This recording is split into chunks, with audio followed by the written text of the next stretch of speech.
Namaskritya naram chaiva narottamam devim saraswatim vyasam tato jayam udirayet nashtaprayeshu abhadreshu nityam bhagavata sevaya bhagavate uttama shloke bhaktir bhavati naishtiki Om Jnana Timirandasya Jnananjana Shalakaya Chakshurun Militam Yena Tasmai Shri Guruve Namaha Sri Chaitanya Manobhistam Sthapitam Yena Bhutale Swayam Rupa Kadamayam Dadati Swapadantikam Vandeham Shri Guru Shri Yuta Padakamalam Shri Gurun Vaishnavamscha Shri Rupam Sagarajatam Sahagana Raghunathan Tam Sajivam Sadvaitam Savadutam Parijana Sahitam Krishna Chaitanya Devam Shri Radha Krishna Padan Sahagana Lalita Shri Vishakhanvitamscha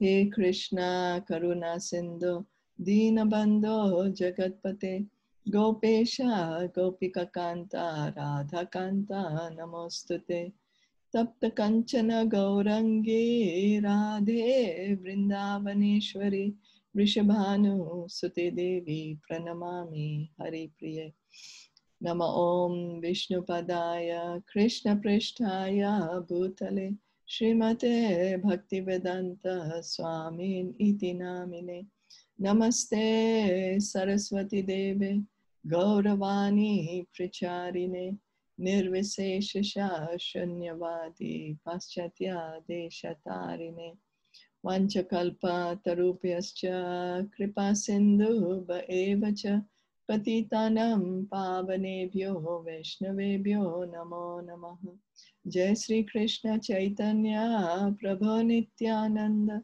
Shri Advaita Gadadhara Shri Vasadi Gaura Bhakta Vrinda Hare Krishna Krishna Krishna Hare Hare Hare Rama Rama Rama Hare Hare.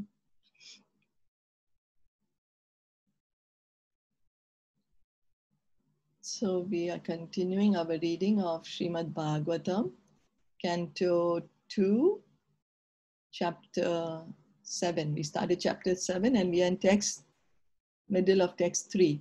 Now yesterday we were discussing Amsha and Kala, the different incarnations. So the Amsha expansion is the expansion directly from Krishna. And then the Kala expansions are the expansions which are coming from the expansions of Krishna.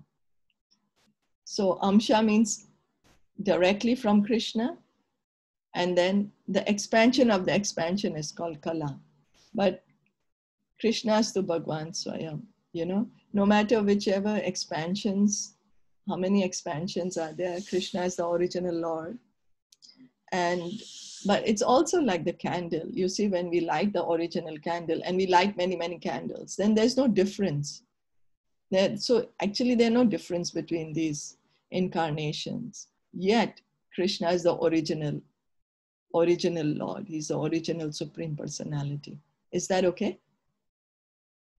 Neha, you had this question yesterday, right? Yeah, so that means that this Amsa is the all that. So can you give us some example like Sankarshana and everybody? Is it Pradyuman, Sankarshana? Are those the I Amsa? think those are the direct expansions, like Lord Balaram. Lord Balaram is the, first expansion of Krishna. So there are many expansions of Krishna. And then the expansions of the expansions are called Kala. I was trying to look for some examples, but in this even I was not able to find. So from expansion to expansion means like if Ramji came, Ramji is no? He will be called Amsha, no? He's the plenary, right? Because he's just coming from, or no? Yeah, so he's Amsha, and then Kala would be like expansion, who's coming from expansion. So like maybe the, Narad Muni? Narad Muni is actually... Because he's coming from Brahmaji, Brahmaji is also, no?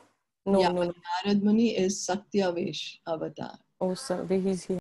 He's empowered personality. You know, he's empowered. So I'm trying to see. This is the text actually, but I was seeing that there's not examples are not given. They are just saying that the empowered expansion is is Narad Muni, Lord's empowered incarnation Narad Muni, plenary incarnation Varaha, as well as indirectly empowered Lord Buddha.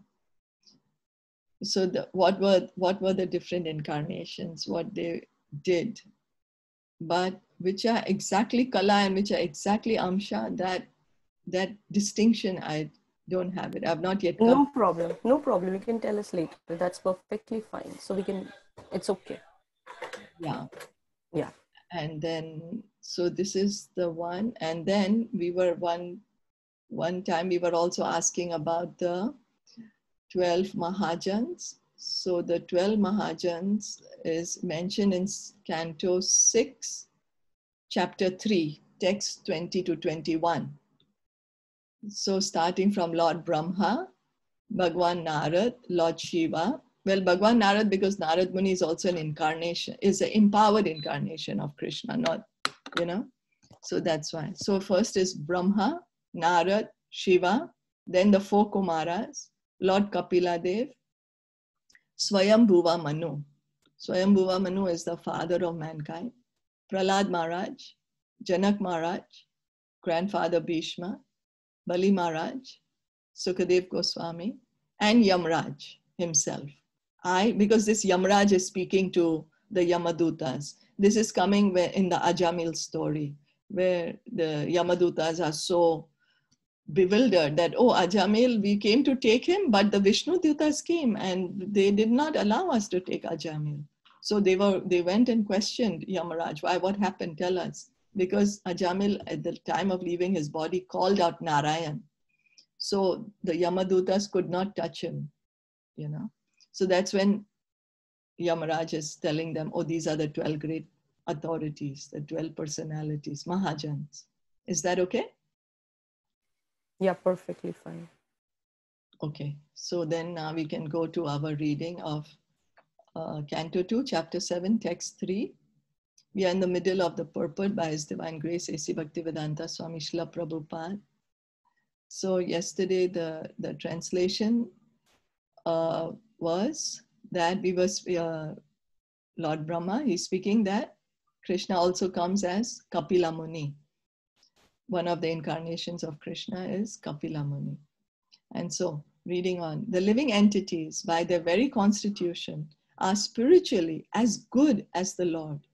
And the only difference between them is that the Lord is always supreme and pure, without contamination by the modes of material nature, whereas the living entities are apt to be contaminated by association with the material modes of goodness, passion, and ignorance. So Krishna and us, in quality, we are the same.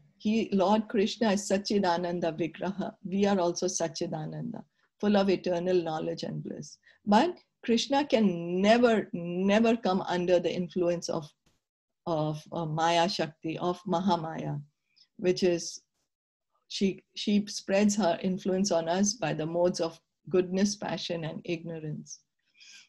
Krishna can never come under those modes, but we can, because we are so tiny. We are very infinitesimal, 1/10,000, the part of a tip of a hair. So we are very, very tiny. So we do have the tendency to either, because we have a choice, either we want to be in the spiritual energy or material energy. Then as soon as we choose material energy, we come under the control of the modes. The contamination by the material modes can be washed off completely by knowledge, renunciation, and devotional service. Devotional service to the Lord is the ultimate issue, and therefore those who are directly engaged in the devotional service of the Lord do not only acquire the necessary knowledge in spiritual science, but also detachment from material connection, and are thus promoted to the kingdom of God by complete liberation, as stated in the Bhagavad Gita 14.26. So now we are covered by these modes of goodness, passion, and ignorance. But now how do we get out of these modes? So then these modes can be completely taken off by engaging in devotional service. And when we engage in devotional service, which begins by hearing and chanting, hearing the Krishna Katha, chanting the holy name, Hare Krishna Maha Mantra, what happens is automatically we get knowledge. Knowledge of what? Knowledge of who we actually are, our real constitution, position. Oh, that I'm a part and parcel of Krishna. I'm not actually this body. I'm a soul. We get this knowledge by engaging in devotional service. And then we also get renunciation. Because we get this knowledge, then renunciation, we automatically get detached to this material world and we get attached to Krishna. So not that we give up the material world artificially, but we see everything in relationship to Krishna. That is real renunciation, because we can't give up anything. Nothing belongs to us in the first place. So what can we give up? But the only to see the things in relation to Krishna, that is real renunciation. That, oh, my family, oh, these are also souls. They also belong to Krishna. They don't belong to me. Anything then we see, oh, this house, it belongs to Krishna. It's given to me by Krishna.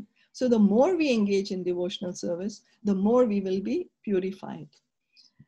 So in 14.26, Krishna says, Mam chayo vyabhicharena bhakti yogena sevate sagunan samatityaitan brahma bhuyaya kalpate. Even in the non-liberated stage, a living entity can be directly engaged in transcendental loving service of the personality of Godhead, Lord Krishna, or his plenary expansions like Rama and Nrsimha. So the Amsha, plenary expansions, they are Rama and Nrsimha. And thus, with the proportionate improvement of such transcendental loving devotional service, the devotee makes definite progress towards Brahma Gatim or Atma Gatim, and ultimately attains Kapilasya Gatim, or the abode of the Lord, without difficulty. So even in our stage, right now we are not liberated. We are still very much attached to the body, and we identify ourselves with our body and our mind. But we can engage directly in transcendental loving service of the Lord. How? Right now we are doing by hearing from Srimad Bhagavatam. This is pure devotional service. This is pleasing the senses of Krishna, and it's also pleasing us. And then when we chant the Hare Krishna mantra, it's pure. You know, it's directly devotional service when we are worshipping the deity of Krishna. So it also includes Lord Rama and Nrsimha. Why? Because these are all expansions of Krishna. So the antiseptic potency of devotional service to the Lord is so great that it can neutralize the material infection even in the present life of a devotee. A devotee does not need to wait for his next birth for complete liberation. So it's not that we have to die to get liberated. No, even in this body, we can get liberated while staying in this body. The example is given of a coconut. A coconut, there is the brown coconut, so there's the fiber, and then inside, then fiber, then there is the hard shell, and then within the shell, there is the white pulp. So the fiber is given the example like it's this body, how we have this body which we can see, the gross body made up of eyes, ears, nose, skin, etc. And then the shell is like our subtle body, the mind, intelligence, and false ego. And then the white pulp is we, the soul, ourself. So right now, so when the pulp is very attached to the shell, that is not liberated, right? But we have also seen a coconut, when you shake it, that the coconut is not attached to the shell anymore. It is separated from the shell. It's still inside the coconut, but when you shake it, you can hear it. So same, we can still be in the body and be completely liberated just by engaging in devotional service. So slowly, as the coconut also takes slowly, gradually it gets itself detached from the shell of the mind, intelligence, and false ego. Same. Same, we also gradually, as we engage in devotional service, our attachment to our mind, intelligence, false ego, this body, keeps on reducing. Is that okay? Yes. Yes, yes. Okay. So then we can go to text 4. Atrer apatyam abhikankshata ahatushto dato mahyam iti yad bhagwan sadataha yad pada pankaja paraga pavitra deha yoga ridim apur ubhayim yadu hay hayadaya. The great sage Atri prayed for offspring, and the Lord, being satisfied with him, promised to incarnate as Atri's son Dattatreya. Datta, the son of Atri. And by the grace of the lotus feet of the Lord, many Yadus, Hayas, etc. became so purified that they obtained both material and spiritual blessings. So Lord Brahma is continuing to speak about the various incarnations. Transcendental relations between the personality of Godhead and the living entities are eternally established in 5 different affectionate humors, which are known as Shanta, Dasya, Sakhya, Vatsalya, and Madhurya. So we all, each of us, have an eternal loving relationship with Krishna. Each of us, a personal relationship with Krishna. And those relationships could be either as Shanta, in the mood of neutrality, Dasya, in the mood of servant, Sakhya, as a friend, Vatsalya, as a parent, and Madhurya, in conjugal love. So the example of Shantaras is like how the cows, the trees, the leaves. Sorry. I just want to ask that you said that we all have relation with Krishna. So when did we have that? Like when we were in the Vaikuntha? Are you talking about that relation, the eternal? Yes, it's eternal relation. Nobody can take this relationship away from us. We eternally have a relationship with Krishna. A personal, eternal relationship. So each one of us, each soul has a different. Yes. You see, in this material world, why we are always competing, so much envy. I want to be this one is better than me. I want this one's position. This one has more than me. I like this position more than that. I don't like what my position is. But in our spiritual identity, what position we have, we are totally satisfied with it, and nobody can take it away from us. So in that sense, there is no competition in the spiritual world. So there's no anxiety that somebody's going to take away my position, my relationship. No.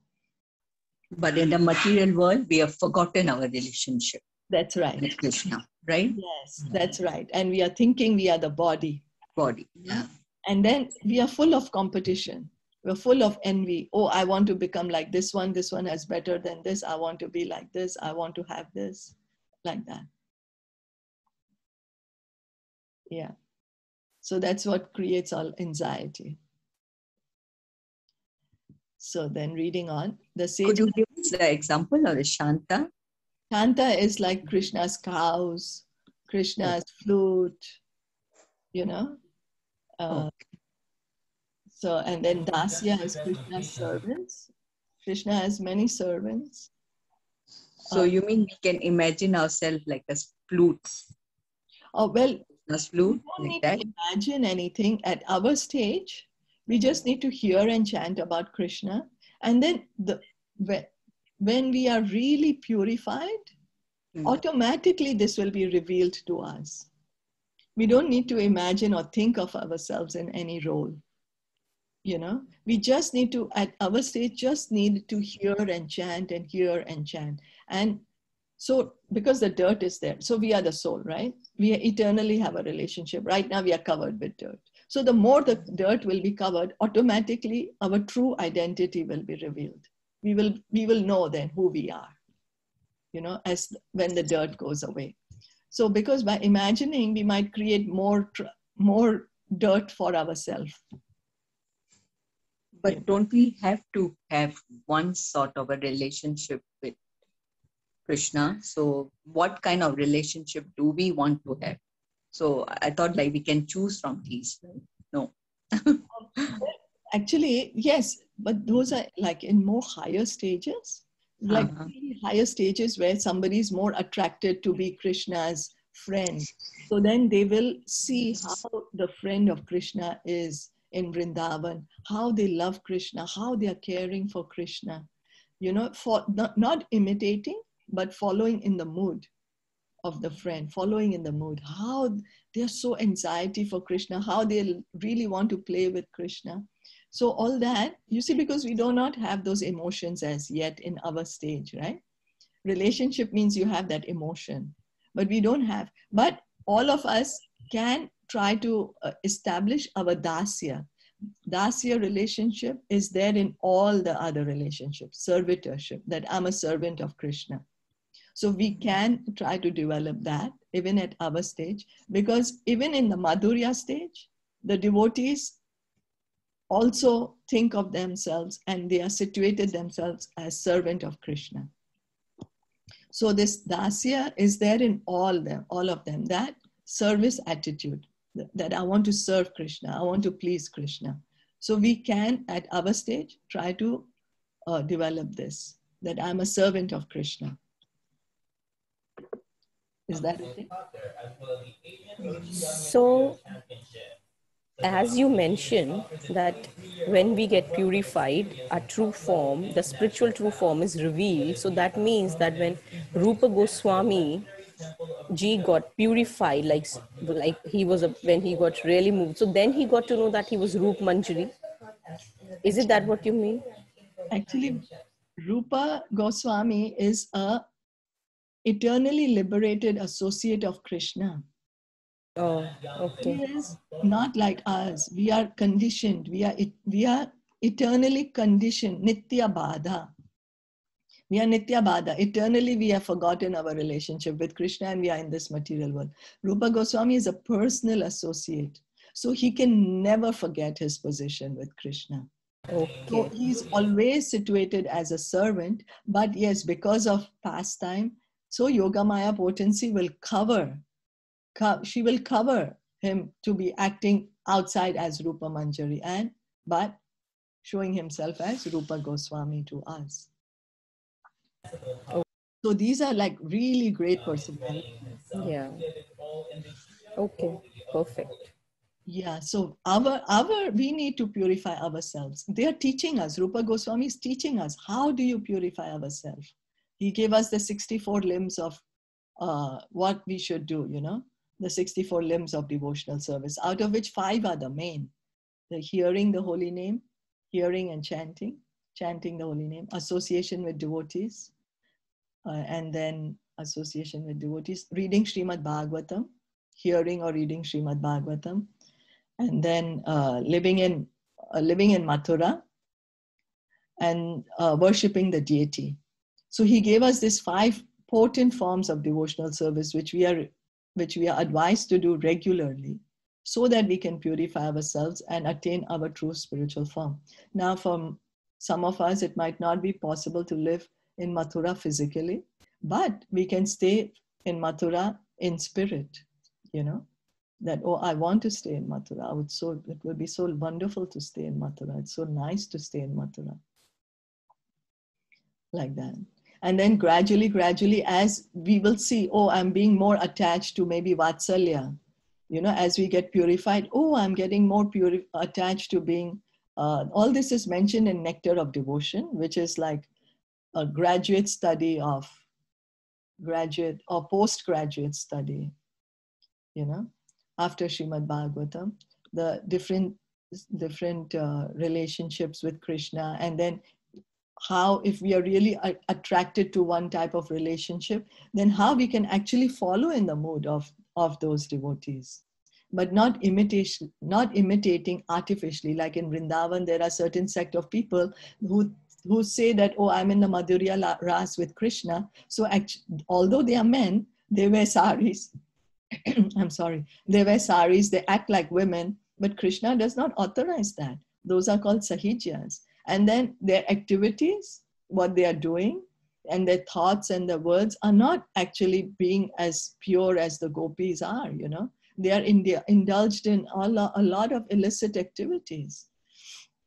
So we have to be very careful when we approach these higher stages. It's under the guidance of a experienced pure devotee, and of course needs a lot of purification on our part. But we should always have the desire. Yes, I want to know what's my relationship with Krishna. Well, I want to have my relationship with Krishna. And then Lord Chaitanya came to specifically show us the glory of the Madhurya Bhav, the love that the gopis had for Krishna.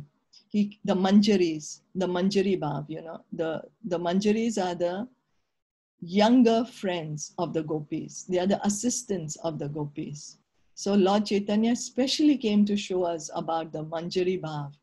And then he, you know, so many of the followers of Lord Chaitanya, they are in the mood of Manjaris. Is that okay? Yeah. So as we hear and chant more, we get more purified. Then what is our true identity will be revealed. It will be revealed. But yeah, like the followers of Lord Chaitanya, many of them, as I said, they are in the in this Madhurya Ras, specifically the Manjari Ras, where the mood is service to Radha and Krishna. I'm an eternal servant of Shri Shri Radha and Krishna. That is the predominating mood. And that's the highest mood that Lord Chaitanya revealed to us. Sneha, is that okay? From what I heard, that we should establish a relationship with Krishna. Like, how do you want Krishna to be? What relationship? Do you want to treat him as a father? Then you have that relationship. Or do you want him to be your brother, your friend? So that's how you have that connection. But you're saying that it comes, is it? Yeah, it will be revealed naturally. Naturally, it will be revealed. Because when we have that kind of relation, then we'll go to Krishna, right? For every, like, you know, anything, any small matters or anything. So that's right. So the acharyas, they recommend us. The acharyas recommend us to get this mood of servitorship, that I am a servant of Krishna. You know, be very, very, very firmly fixed in this relationship, because this is the foundation of our relationship, even as a friend or as a parent or even as a lover. The foundation is servitorship. So if we have firmly established in this, then we can truly be situated in our true relationship with Krishna. So Vatsalya is what? Parent, is it? Vatsalya is a parent. Okay. So the elder gopis, you know, the elder gopis, the friends of Nanda and Yashoda, like that. So that's Vatsalya, taking care of Krishna. Oh, so they become the parent, Krishna. Okay. See, Yashoda and Nanda Maharaj are eternally parents of Krishna. Right. Nobody can become a parent of Krishna. Okay, I thought it was the other way around, that Krishna is the father and we that's right. The child. That's right. So I thought that was Vatsalya. Oh, but you're saying it's a devotee. It becomes the devotee because of the intimate love, the attachment that they have for Krishna, that they want to take care. So Nanda Maharaj and Yashoda Mai, they are eternally in Vatsalya Ras. Nobody can become Nanda and Yashoda. We can never ever become them. But if somebody has this mood of Vatsalya, then they can become the friends or the assistant, rather servants, the servants of Nanda and Yashoda Mai, you know, to assist them in taking care of Krishna. That's Vatsalya, parenthood. Yeah. I just want to say one thing, what Snehaji was mentioning that, and what you also said that in Vrindavans, few of them used to roam like gopis. So I just heard Keshav Anand Prabhu, and he mentioned in his lecture coming back from, did we fall from Vaikuntha? He mentioned that there is a set of people who think that, like in Radhakund or near somewhere, there is a set of sadhu who say that we will reveal to you your, like how is your bhava, so we will tell you that this is your mood, this is your connection with Krishna. But then in ISKCON they said that that is not true, because we have come from Vaikuntha. There was nothing like that we were here, because if you're coming back, then you need to fall from a higher position, and Vaikuntha was a very high position. That means we fell down here, and then we already had a position with Krishna in the eternal, as you mentioned, that in the eternal world we already had a position, and because we are in this body, so it is not revealed to us. And like as you mentioned that if we do bhakti, then it will be revealed. We cannot imagine, like as you said, that we can just imagine to be the servant, because in every bhav service is there. So we can just imagine, but we can't imagine that, oh, I am a peacock of Krishna, oh, I am a cow of Krishna. No, we can't do that. That is wrong, because we have a relationship with him already, the eternal one, as you said. So this is what they are doing, but that's wrong. That's what I heard from his lecture. Maybe I'll find it out. If I have it, then I'll share it with you all. Yes, thank you, Neha. That's correct. Because you see, when we imagine, it's still on a mental platform. It's still something to do with the mind, which is still material. So what happens, for example, a piece of gold, if it falls in the gutter and becomes dirty. So right now, the gold is there inside, and outside is all covered with dirt. It does not stop being gold, but it's just become dirty. We just need to clean the dirt out, and then the gold will be revealed. For example, if it's a gold ring, okay? It could be it's a gold ring, and then it's covered with dirt. So when we clean it, then we'll see it again. Oh yes, it's a gold ring, Same with us. Our relationship with Krishna is eternal. We are eternally in that relationship. Nobody can take that away from us. And we don't even need to imagine that relationship. When we get purified by hearing and chanting, automatically that relationship will be revealed. As we keep cleaning the gold ring, as the dirt is going away, we'll see, oh, I can see a little of gold. I can see more of it. Same way. The more we clean our heart, automatically our relationship will be revealed. And dasya is not something we have to imagine. Dasya is something we have to cultivate. We have to cultivate this mood of dasya, that I'm an eternal servant of Krishna. I'm an eternal part and parcel of Krishna. And so I should follow in the footsteps of the pure devotees who also proclaim themselves as pure devotees, as servants of Krishna. So let me follow what they are teaching, follow the instruction. But like how we tell our kids, right? Like, how to bring that confidence, that thing, like, comfort, the protection, like, yeah, Krishna is there for you. He's your friend. He's your big brother.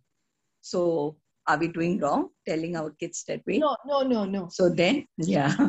Our friend, because Krishna says in the Bhagavad Gita, not big brother, we say Krishna is our best friend. He's the best friend because he's in our heart. He comes, and as Paramatma, he's in our heart, guiding us also. He's sitting in our heart right now, in your heart, in my heart. And so he wants to bring us back. So it's not that we are imagining that he's a friend. You see, it's nothing to do with imagination. If we say big brother, then it's an imagination, because we don't know if he's a big brother or no, But as a friend, he is truly our friend. He's sitting as Paramatma, guiding us. Do like this, don't do like this, come back to me. I'm telling you, come back to me. You will be situated in your own eternal relationship. You don't have to think you are the body. You have an eternal relationship with me, and come back. Don't suffer here in the material world. And he keeps sending his devotees also. He keeps sending his associates to tell us about this. So he's truly our friend. He does not leave us, oh, you left me and gone. Okay, I don't want you anymore. You left me, you don't want to have a relationship with me, fine. Do whatever you like. No, he doesn't do that. He's still trying his best to get us out of the material world, take us back to the spiritual kingdom, which is full of happiness. So he is our best friend. So if you tell your children, Krishna is your best friend, that's the correct thing you're telling them. That because he's in each and every one of our hearts. So he's also in the heart of your children. Is that okay? Yeah. Okay. Thank you. Okay, thank you. Thank you. So we can stop here for today? Yeah. Okay, thank you. We had a nice discussion today. Thank you so much. Srimad Bhagavatam ki jai, Srila Prabhupada ki jai, Gaur Bhakta ki jai. Hari Hari. Thank you for joining us. Hare Krishna. Hare Krishna.